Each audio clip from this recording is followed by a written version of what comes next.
জেনপাস এক্সামের health aptitude সাবজেক্টের health agency এই চ্যাপ্টারটি আজকে পড়াবো। এই চ্যাপ্টারটি এখান থেকে পড়ার পরে এক্সামে আসা হেলথ এজেন্সি থেকে কোনো কোশ্চেন তোমাদের কাছে আটকাবে না।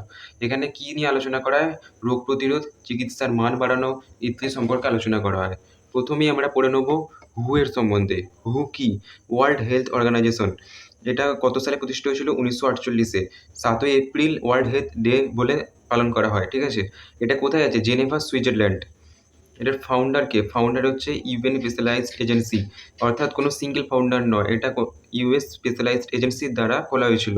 ঠিক আছে? এখন ডাইরেক্টর জেনারেল কে আছে? একজন আফ্রিকান, এটা হচ্ছে ডক্টর টেড্রস অ্যাধানম ঘেব্রেয়েসাস।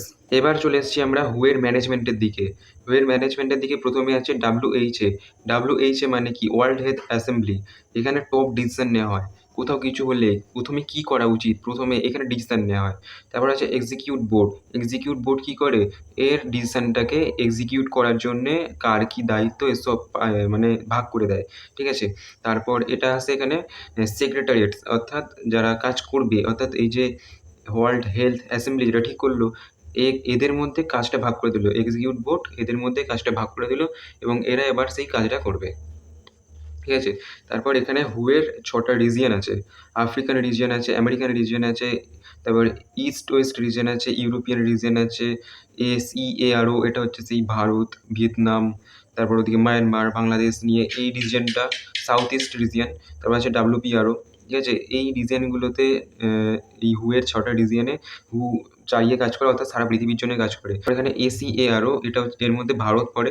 তার এর হেডকোয়ার্টারটা, অর্থাৎ এসিএআরও যে আরও কয়েকটা দেশ যেমন ভারত, বাংলাদেশ, ভিয়েতনাম, এদিকে তারপর ফিলিপিন্স, এসব যে দেশ নিয়ে গঠিত, তার এই হেডকোয়ার্টারটা নিউ দিল্লিতে আছে। এর কি ফাংশনগুলো কি? অর্থাৎ হু এর কি ফাংশন কি? Health leadership. কোথাও কোনো ডিজিজ হলো, কোনো প্যান্ডেমিক হলো, এখানে এ হেলথ লিডারশিপ করবে। তার গাইডলাইন দেবে যে এখানে এই যে কোভিডের সময় তোমরা নিশ্চয়ই দেখেছো যে মাস্ক পরতে হবে, স্যানিটাইজার ইউজ করতে হবে, এগুলো সব এই হু এর দ্বারাই বলা হয়েছিল। এই গাইডলাইনগুলো হুই দেয়। তারপর হচ্ছে ডিজিজ সার্ভেলেন্স, আউটব্রেক কন্ট্রোল, এসব হু এর হচ্ছে দায়িত্ব। আছে ইউনিসেফ। ইউনিসেফ ফুল ফর্মটা এখানে কি আছে? United Nations children's fund. এটা কত সালে হয়েছিল? 1946 সালে হয়েছিল। আর এর হেডকোয়ার্টার আছে নিউ ইয়র্ক সিটিতে, আমেরিকার নিউ ইয়র্ক সিটিতে। এর ফাউন্ডার কি? ইউনাইটেড নেশন জেনারেল অ্যাসেম্বলি, অর্থাৎ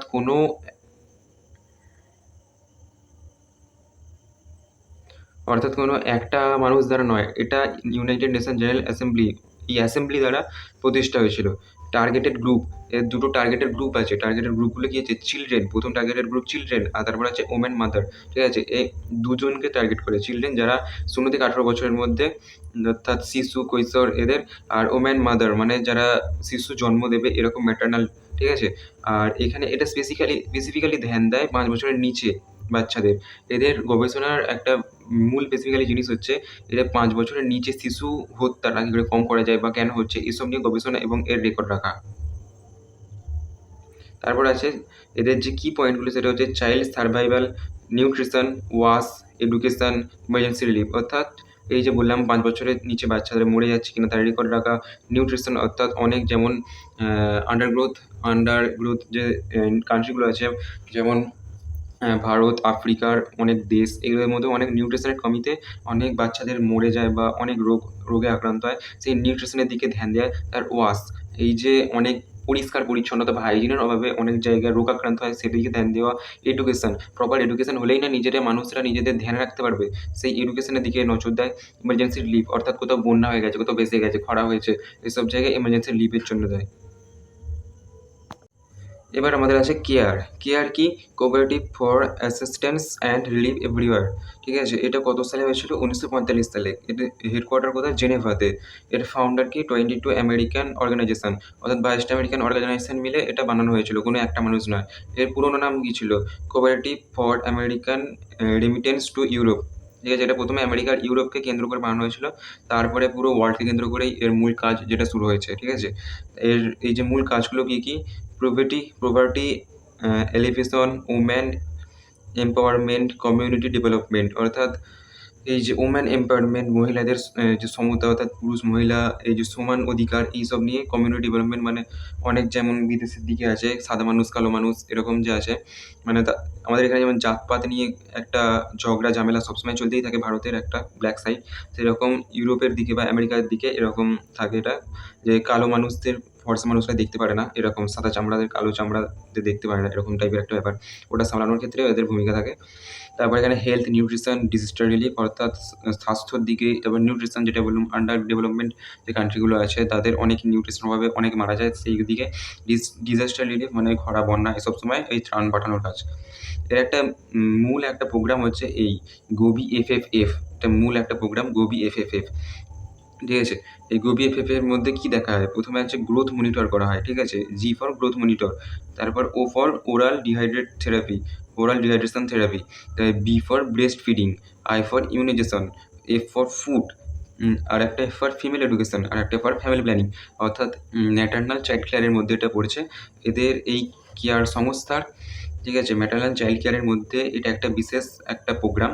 এটা মানে তাদের সুস্থ অর্থাৎ বেবি সুস্থ থাকবে এবং মাও সুস্থ থাকবে এসব দিকে এটা ধ্যান দেওয়া হয়। গ্রোথ মনিটর করা হয় প্রথমে, তারপরে বেবিদের যাতে কোনো ডিহাইড্রেশনের সমস্যা না হয় ওরাল ডিহাইড্রেশন থেরাপি চালানো হয়, ব্রেস্ট ফিডিং করানো হয়, যেটা আমাদের প্রথমেই ম্যাটারনাল চাইল্ড কেয়ারে পড়িয়েছিলাম আমরা ব্রেস্ট ফিডিং কেন দরকার।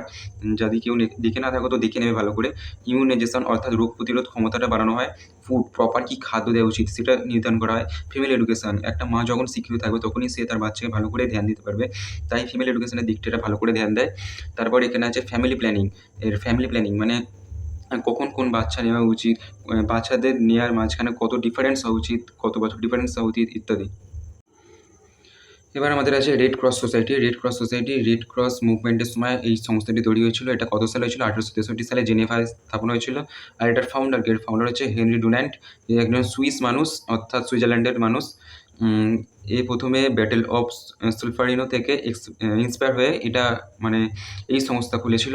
অর্থাৎ এই মানুষটি ব্যাটেল অফ সুলফারিনো অর্থাৎ সুলফারিনো যুদ্ধ থেকে দেখেছিল যে কত মর্মান্তিক হয় কোনো যুদ্ধ, কীরকম রক্তপ্রবাহ হয়। এ থেকে মানে ক্ষোভে দুঃখে এই রেড ক্রস সোসাইটি হয়েছিল, যেখানের মূল কাজগুলোই হচ্ছে এই হিউম্যানিটেশন এইড ওয়ার কনফ্লিক্ট মানে এই যুদ্ধর সময়, কনফ্লিক্টের সময় মানুষের স্বাস্থ্যর দিকটা এবং মানবিকতার দিকটা দেখা, protection of wounded prisoners of war civilians অর্থাৎ এই যুদ্ধের সময় বন্দিরা যারা বন্দী হয়ে যায়, যারা হারিয়ে যায়, অনেকে ঘর ভেঙে যায়। এই যেমন যেখানে এখন যুদ্ধ হচ্ছে, আমেরিকা যেখানে যুদ্ধ ঘটছে সেখানে আমরা দেখতেই পাচ্ছি কেমন দুর্ভিক্ষ চলছে, খাবার সমস্যা চলছে, তারপর তাদের বাড়িঘর ভেঙে গেছে, এই বাচ্চাগুলো না খেতে পেয়ে মরে যাচ্ছে। এই দিকগুলো এরা দেখে, কিন্তু কোথায় দেখে আমি সেটা দেখতে পাচ্ছি না বাস্তবে, ঠিক আছে? তারপর আছে disaster relief plus blood service. তারপর মানে যেখানে খরা বন্যা হয় সেখানে ত্রাণ পাঠায়। তারপর ব্লাড সার্ভিসেস অর্থাৎ রক্তের কমি হলে কোথাও ব্লাড ব্যাংক থেকে রক্ত পাঠায়। তারপর আমরা এখানে হেনরি ডুনান্টের সম্বন্ধে যা দেখতে পাচ্ছি, এর একটা বই লিখেছিল এই সালফারিনো যুদ্ধ দেখে, এই মেমোরি অফ সালফারিনো, তার যে মর্মান্তিক অভিজ্ঞতা হয়েছিল তা নিয়ে এই বইটি আছে। আর এই মানুষটি ফার্স্ট নোবেল প্রাইজ পেয়েছিল 1901 সালে, এটা মনে রাখতে হবে, এটা গুরুত্বপূর্ণ পয়েন্ট। হেনরি ডোনাল্ড এই পিসের দিক থেকে অর্থাৎ শান্তির সেকশন থেকে ফার্স্ট নোবেল প্রাইজ পেয়েছিল 1901 সালে। এরপর আছে ন্যাশনাল ফ্যামিলি ওয়েলফেয়ার প্রোগ্রাম। এটা ইন্ডিয়াতে আছে, 1951 সালে নিউ দিল্লিতে স্থাপন হয়েছিল। এর ফাউন্ডার অর্থাৎ গভর্নমেন্ট প্রোগ্রামের দ্বারা এটা স্থাপন হয়েছিল।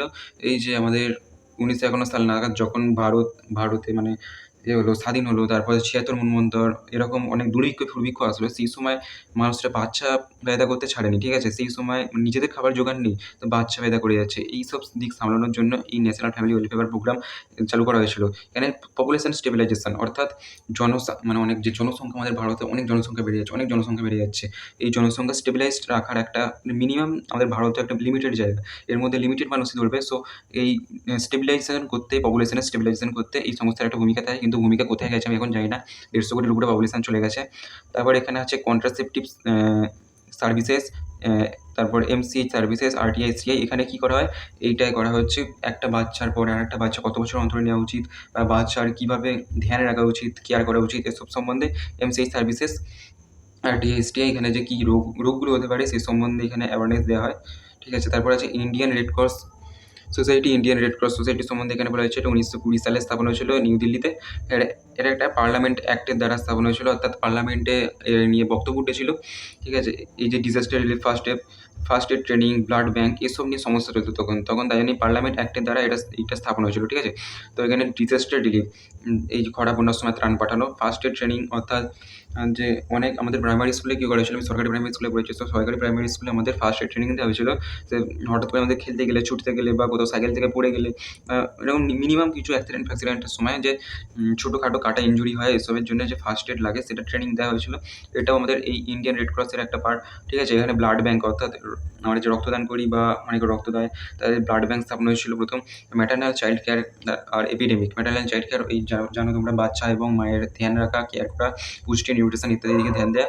আর এপিডেমিক অর্থাৎ যে রোগগুলো আসে, অনেক ভয়াবহ রোগগুলো, সেই দিক থেকে এদের। তারপর হচ্ছে কোভিড-19টা এখন ইম্পর্টেন্ট প্রচুর। এর যে ফাইজার বায়োএনটেক প্রথম কোভিড-19 ভ্যাকসিন তৈরি করেছিল। আর শুধু ভ্যাকসিনের সম্বন্ধেই বলেছি, এই চ্যাপ্টারটা ভ্যাকসিন আর এই সম্বন্ধেই, ঠিক আছে? সো এখানে ভ্যাকসিনের সম্বন্ধেই শুধু বলেছি। এই ফাইজার বায়োএনটেক প্রথম ভ্যাকসিন তৈরি করেছিল। ভারতের প্রথম ভ্যাকসিন কোভিশিল্ড, এটা একটা ভারতীয় ভ্যাকসিন। আর কোভ্যাক্সিন এটাও ভারতীয় ভ্যাকসিন। কোভিশিল্ড কোথায় তৈরি হয়েছিল? অক্সফোর্ড ইউনিভার্সিটিতে। আর কোভ্যাক্সিন হয়েছিল ভারত বায়োটেকতে। তারপর হচ্ছে ফাসাই কি তোমরা সবাই কম বেশি জানো, food safety and standard authority of India, ঠিক আছে? এটা 2006 সালে নিউ দিল্লিতে স্থাপন হয়েছে। আর এটার কি পয়েন্টগুলো কি, মানে এটার কাজটা কি ফুড সেফটি স্ট্যান্ডার্ড, অর্থাৎ ভারতের যে নানা রকম হোটেল, ফুড প্রোডাক্ট ব্র্যান্ড এগুলো যে স্থাপন হয়, তাদের এই ফুড সেফটি স্ট্যান্ডার্ডটা এদের মেনটেন করা এই ফাসাই। অর্থাৎ কোনো ভেজাল মেশাচ্ছে কিনা, কোনো গোলমাল জিনিস মেশাচ্ছে কিনা, কি খেয়ে শরীর খারাপ হচ্ছে কিনা, এসব দিকটা এটা দেখে। লাইসেন্স, অর্থাৎ তুমি যদি কোনো কোম্পানি খোলো বা হোটেল খোলো, তার লাইসেন্সটা এই ফাসাই থেকে নিতে হয়।